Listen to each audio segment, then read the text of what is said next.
What's up, Falcons fans? Before you click away, before you scroll to the next video, I need you to hear me out because what I'm about to tell you is going to change everything you think you know about what happened in Charlotte. And trust me, this isn't another doom and gloom breakdown. This is the inside story that nobody else is telling you. We just witnessed something that hasn't happened to our beloved birds in over 3 years. Something so shocking that it sent ripples through the entire NFC South. But here's what's driving me absolutely insane. Everyone's talking about what went wrong, but nobody's talking about what went right. Nobody's talking about the hidden gems buried in that disaster. And most importantly, nobody's talking about what this means for our championship run. I've got information that's going to blow your mind.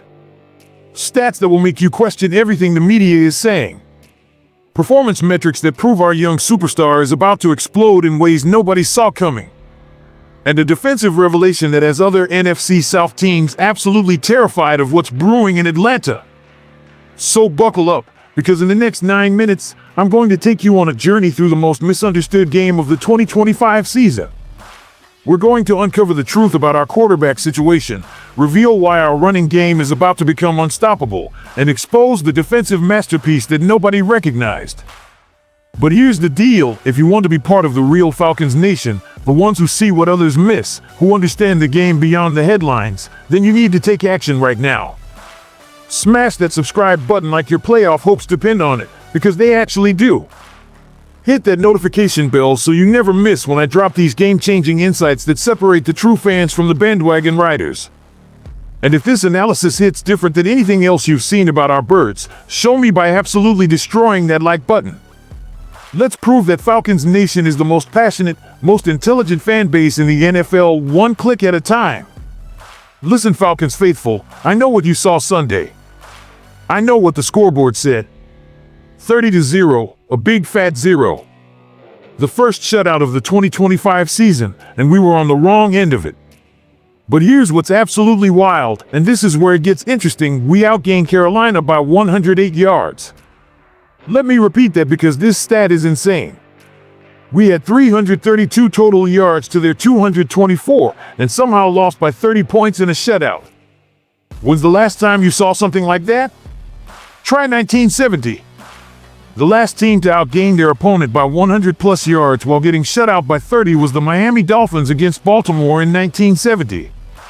We're talking about a statistical anomaly that happens once every 55 years. But here's the kicker, and this is what nobody's talking about: those 332 yards are the most yards ever gained by a Falcons team in a shutout loss. The previous record was 271 yards back in 1993. So while everyone's panicking, our offense actually moved the ball better than any Falcons offense has ever moved the ball in a scoreless game. What does this tell us? It tells us we're not broken. It tells us the foundation is solid. It tells us this was about execution in crucial moments, not about talent or potential. Now let's talk about our young gunslinger, and this is where things get really interesting. Yes, he threw 2 picks. Yes, he got benched.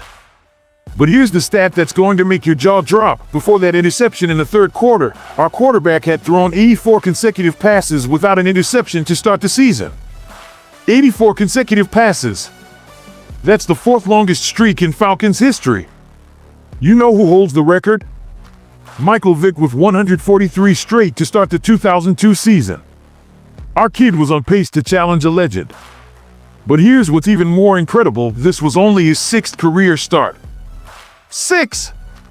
Tom Brady threw 4 interceptions in his 6th career start. Peyton Manning threw 28 interceptions in his rookie season alone. Aaron Rodgers didn't even start for his first 3 seasons in Green Bay. The growing pains are real, but the foundation is championship level. And here's the secret weapon nobody's talking about: having a veteran backup who came in and showed poise means our young star is learning from one of the most cerebral quarterbacks in the game. While everyone's focused on the scoreboard, our superstar running back just accomplished something that should have the entire NFL on notice. 111 yards from scrimmage against Carolina brings his total to 21 games with 100-plus scrimmage yards since entering the league. That's not just good, that's NFL-leading good. Nobody in the league has more 100-yard scrimmage games since 2023. Nobody! But wait, It gets better. This was his third straight game with 100+ yards from scrimmage to start 2025. The last Falcons running back to do that? William Andrews in 1983. We're talking about legendary company here. And here's the stat that proves he's about to go supernova 9 consecutive games with at least 90 yards from scrimmage. That's the longest active streak in the entire NFL. Not just among rookies. Not just in the NFC. The entire league. This kid isn't just good, he's historically great. And he's just getting started. While our offense struggled to punch it in, our defense was putting on a clinic that nobody's giving him credit for. Carolina managed just 224 total yards. Their explosive young quarterback? 121 passing yards. That's it. But here's where it gets beautiful.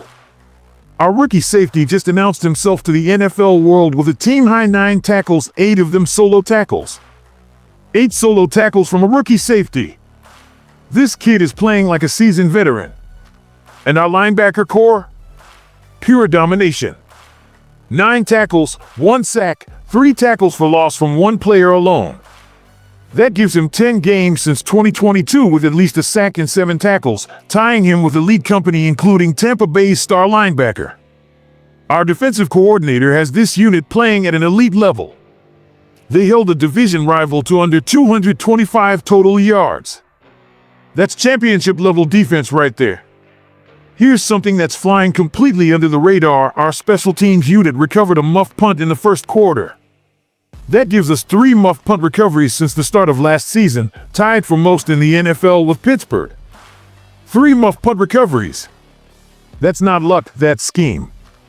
That's preparation. That's a special teams unit that's creating opportunities game after game.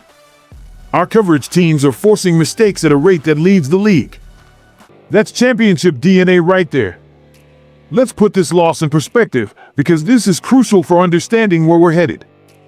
Our streak of 78 consecutive road games with at least 1 point just ended. That streak started in December 2015 and lasted almost a decade. But here's what's beautiful about that stat. It shows this organization's consistency over nearly 10 years. 1 bad game doesn't erase a decade of offensive production on the road. The last time we were shut out? Week 11 of 2021 against New England. That was over 3 years ago. This isn't a pattern, this is an anomaly. Here's what everyone's missing while they're panicking about 1 game. We're 1-2 in a division where nobody is running away with anything. Carolina just had their best game of the season and they're still rebuilding. Tampa Bay is dealing with their own issues. New Orleans is in transition. The NFC South is wide open, and we have the most talented roster in the division. Our young quarterback is learning at an elite level. Our running game is historically productive. Our defense is playing championship caliber football. 1 game, 1 anomaly of a game where everything that could go wrong did go wrong doesn't change the fact that we have a championship window that's wide open. Our veteran safety said something after the game that proves this team has championship DNA. We're a tight group. We win together, we lose together. This game is not going to define who we are. That's not just talk, that's leadership. That's the voice of a Pro Bowl captain who's been through battles and knows what it takes to bounce back. Our young running back showed the same mental toughness. I believe this can either break a team or make a team. For us, this needs to make this team. Championship teams don't crumble after adversity, they get stronger. They learn. They grow. They use setbacks as setup for comebacks. We're heading home to Mercedes-Benz Stadium for a Week 4 showdown that's going to show the world who we really are. The atmosphere is going to be electric. The crowd is going to be hungry. And our players are going to be motivated. This is where championship runs begin. This is where young quarterbacks announce themselves. This is where elite defenses make their mark. This is where the 2025 Atlanta Falcons prove that 1 bad game doesn't define a championship season. The talent is there. The coaching is there. The heart is there. And most importantly, the hunger is there. Falcons Nation, I need you to hear me loud and clear. This is not the time to panic. This is not the time to doubt. This is the time to rise up like we've never risen before. Our young superstar quarterback is about to show the world what he's made of. Our historic running back is about to explode for a legendary performance. Our championship-level defense is about to dominate. And our incredible fan base is about to show why Mercedes-Benz Stadium is the most intimidating venue in the NFC South. The 2025 season isn't defined by one game in September. It's defined by how we respond. It's defined by how we bounce back. It's defined by how we rise up when everyone expects us to fall down. Week 4 is our statement game. Week 4 is our coming out party. Week 4 is when the real 2025 Atlanta Falcons stand up and show the world what we're made of. Are you ready to rise up, Falcons Nation? Because I'm telling you right now, our championship run starts Sunday at 1 p.m. in the Mercedes-Benz Dome.